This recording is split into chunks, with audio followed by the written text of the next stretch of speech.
мындай залог.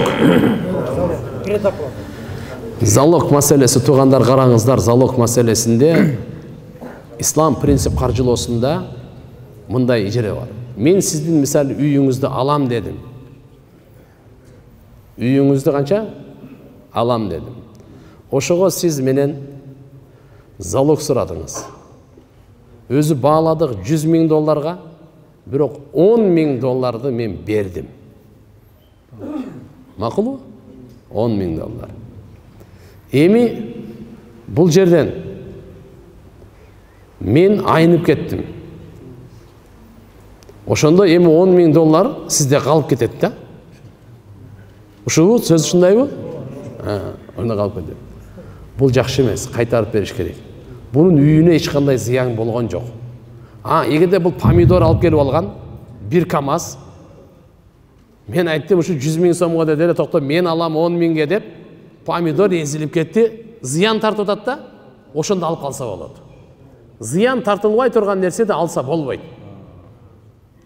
Жериңизге эмне зыян болду? Үйүңүзгө эмне зыян болду? Эмне бир жак бирөөсү алып кетти бир эшигин. Турат ошо ойдон. Кайтарып бериш керек. Түшүндүң? Эгерде зыян боло турган нерселер кайсы? Мындай тез бузула турган, жей турган нерселерди айтылат. Ушуларды алам деп албай койду, залог анда калат ал. Түшүндүң?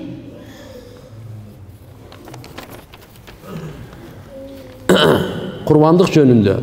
Эгер бир үйдө атасы балдары чогуу жашаса, балдары акчаны атасына берсе, атасына эле курбандык кылуу важип болобу, же балдарына дагы важип болобу? Эгер атасы баламдын атынан соем десе, курбандык кимдин атынан болот?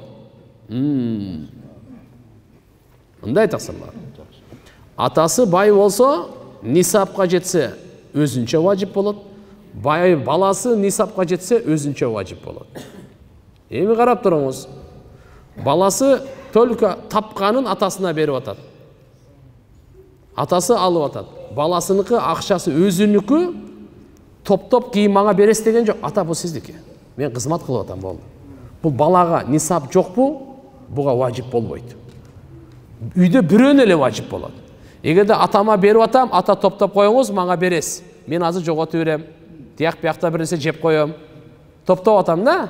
Ошол топтогон акчам нисапка жетсе, мага важип болот. Эгерде мен эмесмин, мен малик эмесмин, малик. Шарият ушуну карайт. Ким нисапка малик, ким нисапка малик эмес. Нисапка малик болду, быйыл нисап канча?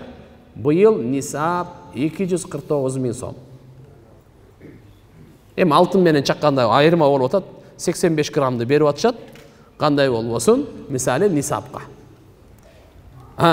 Эгерде атасы эми акчасы бар, атасы мойнунда важип, баласынын атынан курбандык берейин деп атат.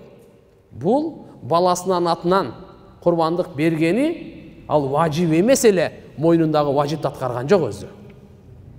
Ошон үчүн атасы өзүнүн атынан бисмилля Аллаху акбар кылыш керек. Курбандык чалыш атасына важип да. Аялы бай болсо, аялына дагы важип. Курбандыктын нисапка лайыктуу болуш менен зекеттин айырмасы бар. Зекетти 1 жыл күтөбүз. Курбандыкта жок. Курбандык күндөрү эле ошого ээ болсо, болду, важип болуп калат ага. 1 жыл күтпөй эле не кылыш керек? Курбандык бериш керек. Түшүнүктүбү? Дават жөнүндө айтып коюңузчу. Дават бардык пайгамбарлардын иши. Так. Макру амалдары канча жолу такрар кылса харамга айланат. Фукахалар айтат, таксир көбү 3төн көп.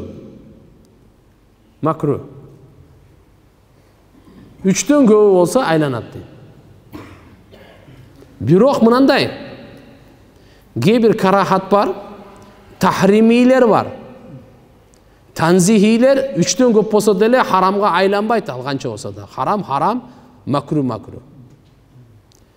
Намаздын ичинде bir rükünde 3 карахатты 3төн көп ушундай неме кылып койду, кыймыл аракеттерди кылып койду. Bir rükünde от ошолорго тахримге айланат дейт. Намаз бузулат деп фукахалар айткан, жоксо касратул амал, бул дагы амали касирден дагы эмнеге амали касирге кылып сырттагы көргөн адам бул намаз окубай эле бир нерсесин тырманып эле атат керек деген убакта эмеде күмөндө болуп калса анда намаз болгон жок дейт.